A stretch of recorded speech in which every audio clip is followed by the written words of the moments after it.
Mente, Caráter e Personalidade, volume 1, capítulo 22. A escola e o professor. Despertar as faculdades mentais. A verdadeira educação não consiste em forçar a instrução a uma mente não preparada e indócil.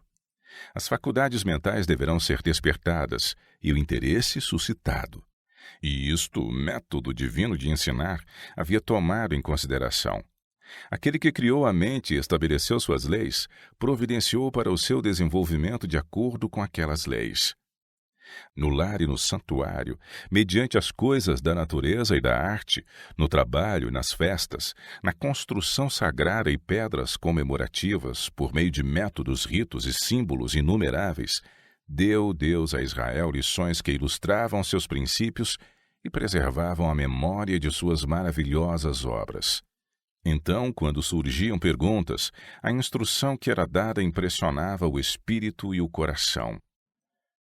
A educação comunica vitalizante energia. A mais elevada obra da educação não é comunicar conhecimentos meramente, mas aquela vitalizante energia recebida mediante o contato de espírito com espírito, de alma com alma. Somente vida gera vida. O mais alto desenvolvimento das faculdades mentais.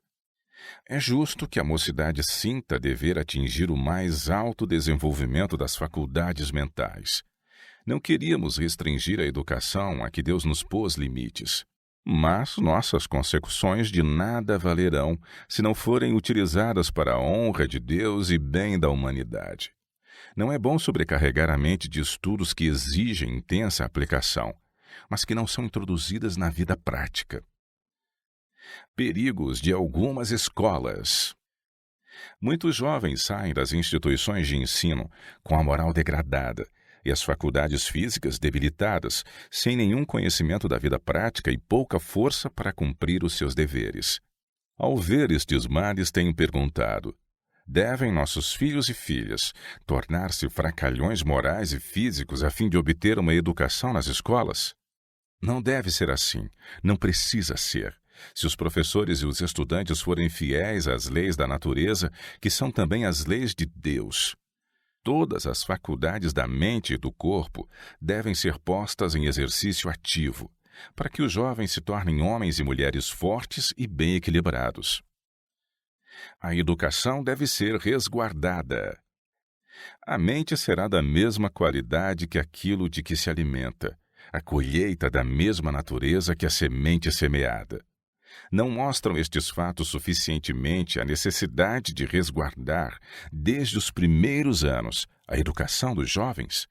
Não seria melhor que os jovens crescessem com certo grau de ignorância quanto ao que é geralmente aceito como educação, do que tornarem-se desleixados no que diz respeito à verdade de Deus? Esclarecer a relação entre Deus e o homem. É da mais alta importância que todo ser humano ao qual Deus tenha dado faculdades de raciocínio compreenda sua relação com Deus. É para seu bem indagar a cada passo. É este o caminho do Senhor? Precisamos com toda a seriedade apelar para todo ser humano a que compare seu caráter com a lei de Deus, a norma de caráter para todos os que querem adentrar seu reino e tornar-se cidadãos do país celestial. Educação superior. A ciência de uma pura, sadia e coerente vida cristã é obtida pelo estudo da palavra do Senhor. Essa é a mais alta educação que qualquer ser terrestre possa obter. Essas são as lições que devem ser ensinadas aos estudantes de nossas escolas, a fim de que possam sair possuídos de pensamentos puros e mente e coração limpos, preparados para subir a escada do progresso e praticar as virtudes cristãs. Os hábitos do mestre exercem influência. Os princípios e hábitos do professor devem ser considerados de maior importância do que mesmo suas habilitações literárias. Se o professor é cristão sincero, ele sentirá a necessidade de ter interesse igual na educação física, mental, moral e espiritual de seus alunos. A fim de exercer a influência devida, deve ele ter perfeito controle sobre si mesmo e ter o coração ricamente impregnado de amor aos alunos, o que se verá em seu olhar, suas palavras e atos. Deve ter firmeza de caráter. Então poderá moldar a mente dos alunos, assim como instruí-los nas ciências. A educação primária da juventude geralmente lhes molda o caráter para toda a vida. Os que lidam com os jovens devem ter muito cuidado para evocar as qualidades mentais, a fim de que melhor saibam como dirigir-lhes as faculdades, de modo que sejam exercidas para seu maior bem. Suscitar as altas qualidades mentais. O máximo cuidado deve ser tomado na educação dos jovens, variando a maneira de instruí-los, de modo a suscitar as altas e nobres faculdades da mente. Os pais e professores nas escolas, por certo, são inaptos para educar devidamente as crianças, se não aprenderam primeiro as lições de domínio próprio, paciência, brandura, bondade e amor. Que importante encargo para os pais, tutores e mestres! Há muito poucos que reconhecem as indispensáveis necessidades da mente e sabem como dirigir o intelecto em desenvolvimento, os crescentes pensamentos e sentimentos dos jovens. Ser inspirados pelo Espírito Santo. Tratar com mentes humanas é a mais delicada obra que possa ser feita, e os professores devem ser inspirados pelo Espírito de Deus a fim de que sejam habilitados a fazer a obra da maneira devida. A luta com os malfeitos. Jamais os eduqueis dando publicidade aos erros e malfeitos de qualquer escola, pois eles considerarão a virtude deles exporem os erros de outro. Nunca humilheis um aluno apresentando perante a classe suas ofensas e erros e pecados. Não poderíeis fazer obra mais eficaz para lhe endurecer o coração e confirmá-lo no mal do que assim procedendo. Falai e orai com ele a sós, e demonstrai a mesma ternura que Cristo vos mostrou a vós que sois mestres. Nunca animeis qualquer estudante a criticar e falar das faltas de outro. Escondei uma multidão de pecados de todas as maneiras possíveis, seguindo para restaurá-lo à maneira de Cristo. Esta espécie de educação será uma bênção, fazendo-se sentir nesta vida e estendendo-se até a futura vida imortal. Plenamente habilitado para tratar com mentes humanas. Todo professor necessita de que Cristo habite em seu coração pela fé e de possuir genuíno espírito de abnegação e sacrifício por amor a Cristo. A pessoa pode ter suficiente educação e conhecimento nas ciências para lecionar, mas foi averiguado se ela possui tato e sabedoria para lidar com mentes humanas? Se os mestres não têm no coração o amor de Cristo, não se acham habilitados para serem postos em contato com crianças e para assumir as graves responsabilidades colocadas sobre eles, de educar tais crianças e jovens. Eles mesmos carecem da educação e do preparo mais elevado e não sabem como lidar com mentes humanas.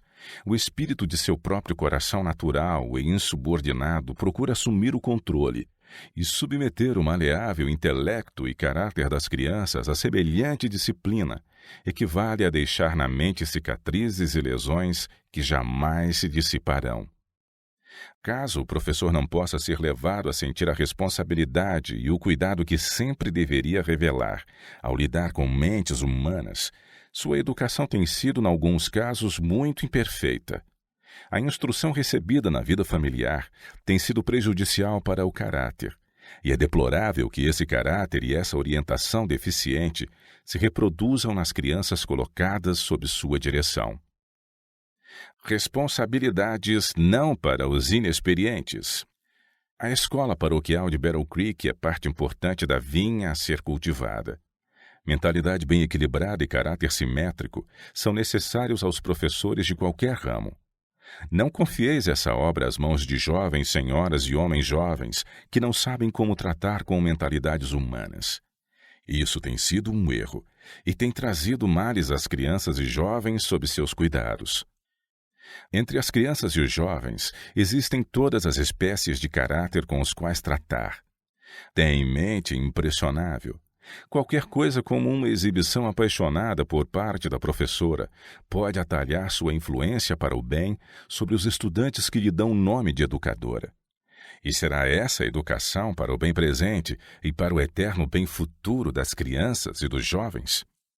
Esta é a correta influência a ser exercida sobre eles para o seu bem espiritual. Conselho a um professor irritadiço.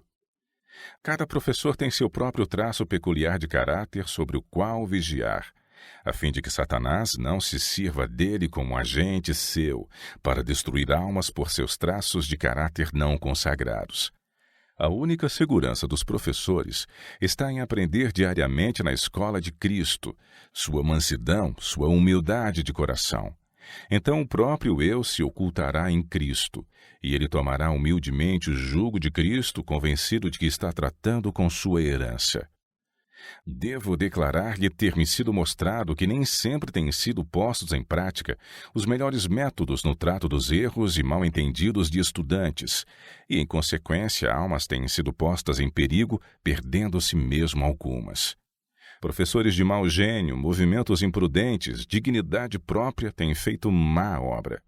Não existe forma de vício, mundanidade ou alcoolismo que tenha efeito mais daninho sobre o caráter, amargurando a alma, pondo em cortejo males que suplantam o bem, do que paixões humanas não postas sob o controle do Espírito de Deus. A ira, o sentir-se melindrado, agitado, jamais compensará.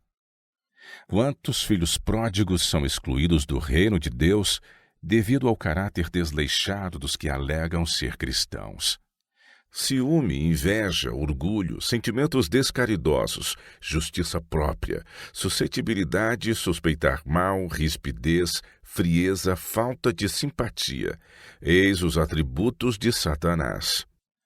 Os professores depararão com esses defeitos no caráter dos estudantes. É tremenda tarefa ter de tratar com isso. Mas ao buscar eliminar esses males, o obreiro tem frequentemente contraído atributos semelhantes que têm maculado a alma da pessoa com quem está tratando. Precisam de temperamento equilibrado. Os mestres que trabalham nesta parte da vinha do Senhor precisam ser senhores de si mesmos, de modo a dominar o temperamento e os sentimentos, mantendo-os sujeitos ao Espírito Santo. Devem dar provas de possuir não uma experiência unilateral, mas espírito bem equilibrado, caráter simétrico. É importante a determinação de aperfeiçoar-se. As vantagens de um professor podem ter sido limitadas, de modo que ele poderá não possuir habilitações literárias tão altas como se poderia desejar. Todavia, se ele tem um conhecimento verdadeiramente profundo da natureza humana, se tem genuíno amor por sua obra, apreciação de sua grandeza e decisão de se aperfeiçoar, se ele está disposto a trabalhar fervorosamente, perseverantemente, compreenderá as necessidades de seus discípulos e, pelo seu espírito de simpatia e progresso, inspirá-los a prosseguir, procurando guiá-los avante e para cima. Nem metade das faculdades mentais é usada. É importante que tenhamos escolas intermediárias e secundárias. De nosso país e do exterior, estão a chegar muitos pedidos urgentes para que se enviem obreiros. Moços e moças, os que se encontram em meia-idade e efetivamente todos os que são capazes de empenhar-se no serviço do Mestre, devem exigir de sua mente tudo o que puderem, no sentido de se prepararem para atender a esses pedidos. Pela luz que Deus me deu, sei que não fazemos uso das faculdades de espírito nem com metade da diligência que cumpriria empregar-se no esforço de nos habilitarmos para maior utilidade. Combinar o natural com o espiritual e alcançar as mais altas realizações. O natural e o espiritual devem ser associados nos estudos de nossas escolas. As atividades da agricultura ilustram as lições bíblicas. As leis obedecidas pela terra revelam o fato de que ela está sob o excelso poder de um Deus infinito. Os mesmos princípios regem o mundo espiritual e o mundo natural. Separai a Deus e sua sabedoria da aquisição de conhecimento, e tereis uma educação claudicante e unilateral, morta para todas as qualidades salvadoras que dão poder ao homem, de modo que seja incapaz de obter imortalidade por meio da fé em Cristo. O autor da natureza é o autor da Bíblia. A criação e o cristianismo têm um só Deus. Todos os que se empenham na aquisição de conhecimento devem almejar atingir o mais alto grau de progresso. Avancem eles tão depressa e tão longe quanto puderem. Seja o seu campo de estudo tão amplo quanto possam abranger as faculdades, tornando a Deus sua sabedoria, apegando-se àquele que é infinito em conhecimento, que pode revelar os segredos ocultos durante séculos, que pode solver os problemas mais difíceis para as mentes que creem naquele que é o único que possui imortalidade, que habita em luz inacessível. A testemunha viva para Cristo, prosseguindo em conhecer ao Senhor, saberá que com a alva será a sua saída. Aquilo que o homem semear, isso também ceifará. Por meio de honestidade e laboriosidade, mediante o devido cuidado do corpo, aplicando todas as faculdades mentais na aquisição de conhecimento e sabedoria nas coisas espirituais, toda a alma pode ser completa em Cristo, o qual é o modelo perfeito do homem completo. Lições corretas não podem impressionar a mente que não conhece a verdade da palavra de Deus. Mas a caída raça humana não quer compreender. Supõem que a ciência da natureza controle ao Deus da natureza. Lições corretas não podem impressionar a mente dos que não conhecem a verdade da palavra de Deus. Quando o coração e mente são submetidos a Deus, quando o homem está disposto a ser instruído igual uma criancinha, encontrará na palavra de Deus a ciência da educação. A alta educação do mundo tem se demonstrado uma farsa. Quando mestres e alunos descerem de seus pedestais e ingressarem na escola de Cristo para dele aprender, falarão inteligentemente de alta educação, porque compreenderão que é esse conhecimento que habilita o homem a compreender a essência da ciência. São necessários auxílios visuais. O uso de comparações, quadros negros, mapas e gravuras será de auxílio na explicação destas lições e da fixação das mesmas na memória. Pais e professores devem constantemente procurar métodos aperfeiçoados. Evitar demasiada variedade de alimento mental. Deus deseja que as faculdades mentais sejam conservadas puras e limpas, mas muitas vezes é ministrada à mente demasiada variedade de alimento. É impossível que todo ele seja aproveitado e usado. O cérebro deve ser aliviado de toda a carga desnecessária. Unicamente os estudos que sejam de maior uso, não só aqui, mas também na vida futura, que proveja a melhor instrução para o corpo e alma, serão transferidos para a eternidade. O estudo e a vida prática. Não convém abarrotar a mente com uma espécie de estudos que requerem intensa aplicação e esforço, mas não têm uso na vida prática. Educação desta espécie será um prejuízo ao estudante, pois esses estudos lhe tiram o desejo e a inclinação para os estudos que o habilitariam para a utilidade, capacitando-o para cumprir as responsabilidades que lhe são confiadas como cooperador de Deus, para tanto por preceito como pelo exemplo, ajudar aos que deveria a conseguir a imortalidade. Necessidade de ensino prático. O estudo de latim e grego é de muito menos importância para nós, para o mundo e para Deus, do que o acurado estudo e uso de toda a maquinaria humana. É pecado estudar livros, negligenciando o saber tornar-se familiar com os vários ramos de utilidade na vida prática. Para alguns é dissipação a estrita aplicação ao estudo de livros. O não empenhar a maquinaria física leva à extremada atividade do cérebro. Este torna-se então a oficina de Satanás. Jamais pode ser uma vida fruída em todos os sentidos se a pessoa é ignorante acerca da casa em que vivemos. Livros de texto e moldes de pensamento. Com voz solene, o orador prosseguiu. Encontrais nesses autores incrédulos aquilo que possais recomendar como essencial à verdadeira educação superior? Ousarias recomendar seu estudo a alunos que ignoram seu verdadeiro caráter? Hábitos errados de pensamento, uma vez aceitos, tornam-se um poder despótico que prende a mente como em garras de aço. Se muitos dos que receberam e leram esses livros nunca os tivessem visto, mas tivessem aceito as palavras do Mestre Divino em seu lugar, estariam muito mais adiantados do que estão no conhecimento das divinas verdades da Palavra de Deus, a qual torna os homens sábios para a salvação. Esses livros têm levado milhares aonde Satanás levou Adão e Eva, a um conhecimento que Deus lhes proibiu tivessem. Mediante seus ensinos, estudantes têm trocado a palavra do Senhor por fábulas. Amplos princípios da Bíblia para controlar conceitos. Sobre a mente de todo estudante deveria ser impresso o pensamento de que a educação é um fracasso a menos que o entendimento tenha aprendido a apanhar as verdades da revelação divina e a menos que o coração aceite os ensinamentos do Evangelho de Cristo.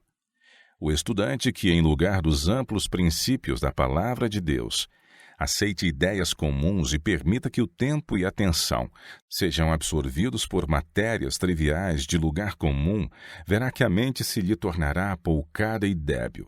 Ele perderá o poder de crescimento. A mente tem de ser educada para compreender as importantes verdades que dizem respeito à vida eterna. O melhor uso das partes componentes da maquinaria humana.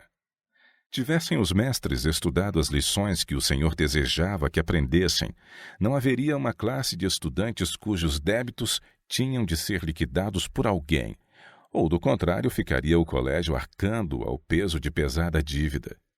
Os educadores não estão cumprindo nem metade de sua tarefa quando sabem que um jovem está dedicando anos de estrita aplicação ao estudo de livros sem se empenhar em adquirir recursos para custear ele mesmo os estudos e nada fazendo na questão.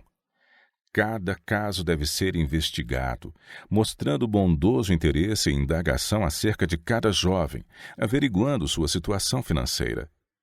Um dos estudos apresentados a ele como muitíssimo valioso deve ser o exercício do raciocínio que Deus lhe deu, em harmonia com suas faculdades físicas, cabeça, corpo, mãos e pés. O devido uso de si mesmo é a mais valiosa lição que aprender se possa. Não devemos fazer trabalho cerebral e parar aí. Tampouco exercitar o físico e aí nos deter. Devemos, porém, fazer o melhor uso das várias partes que compõem a maquinaria humana: cérebro, ossos e músculos, corpo, cabeça e coração. Homem algum que não entenda como isso fazer é apto para o ministério. Os professores cooperarem na recreação. Vejo aqui na Suíça algo que julgo digno de imitação. Os professores das escolas muitas vezes saem com os alunos quando estão brincando e os ensinam a entreter-se, ficando perto para reprimir qualquer desordem ou erro. Às vezes saem com os alunos a uma longa caminhada. Aprecio isto. Penso que há menos oportunidade para as crianças cederem à tentação.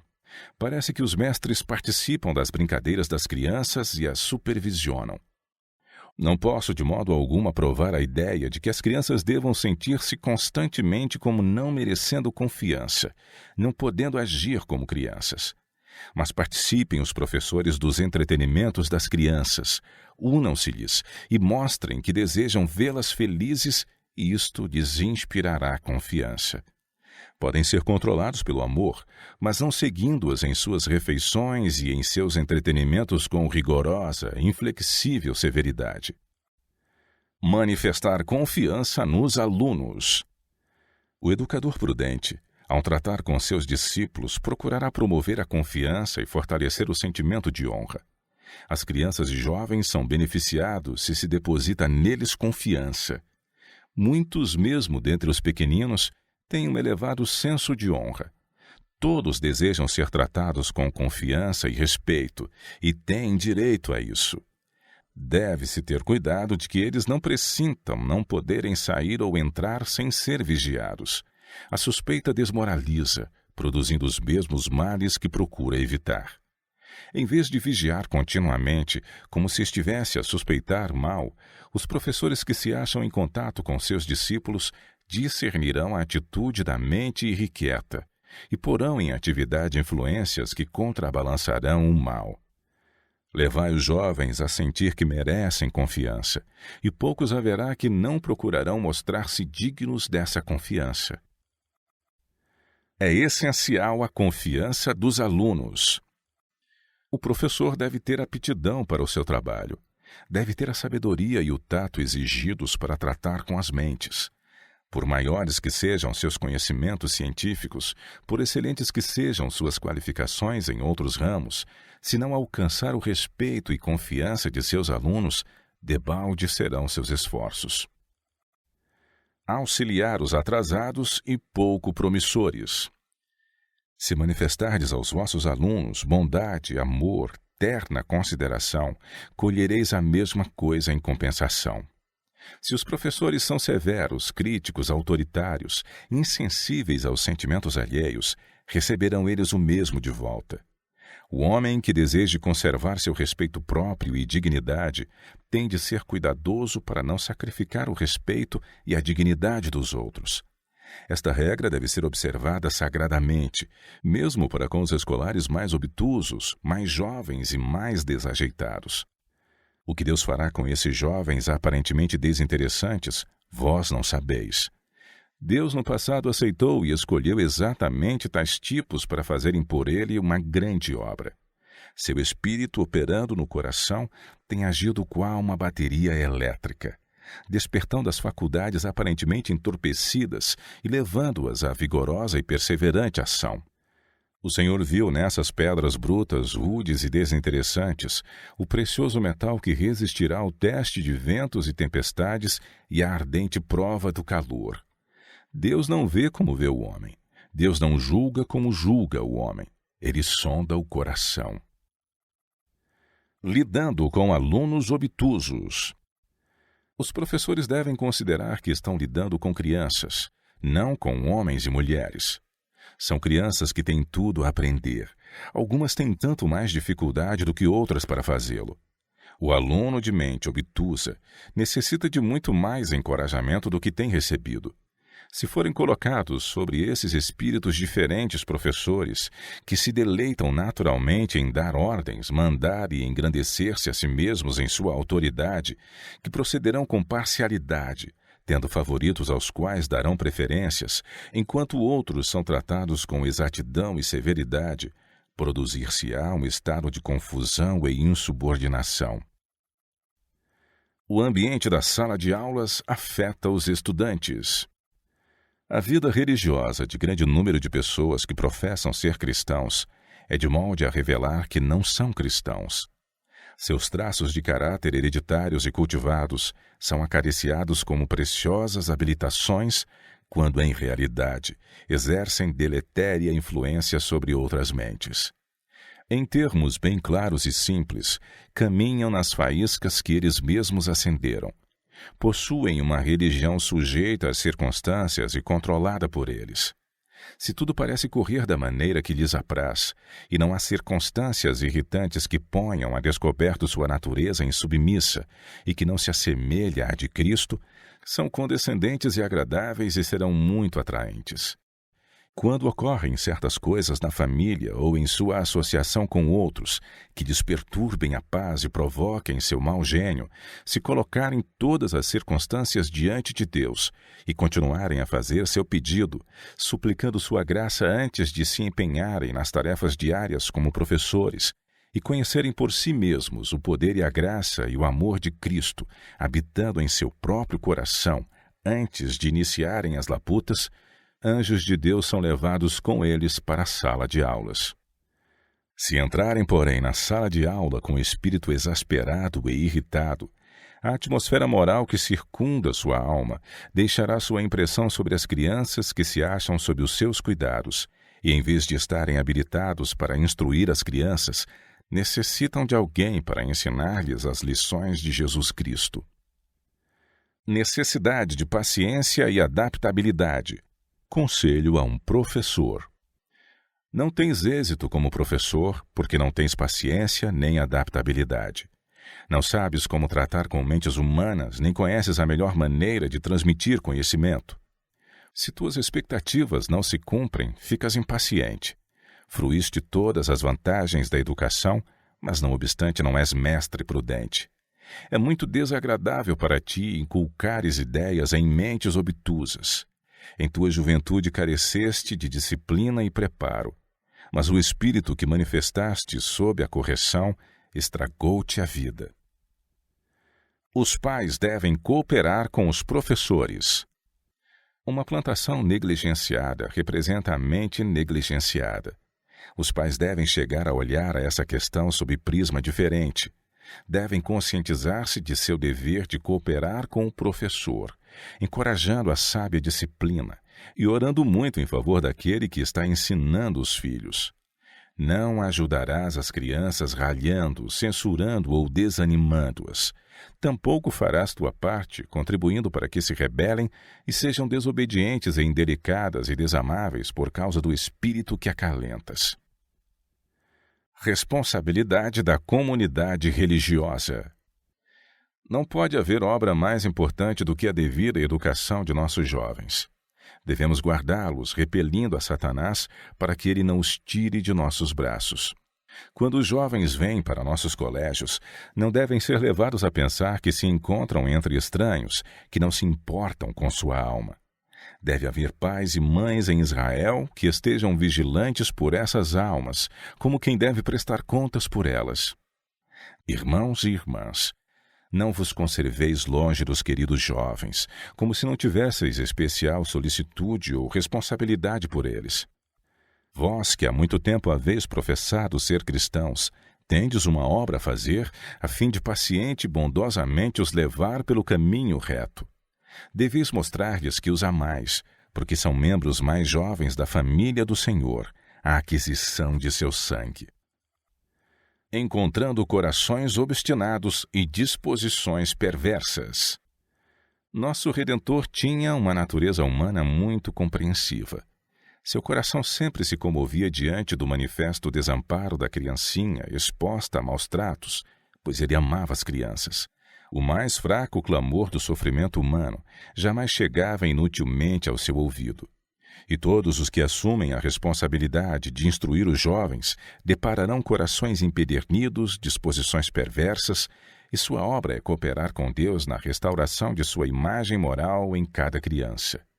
Jesus, precioso Jesus, havia em sua alma um completo manancial de amor.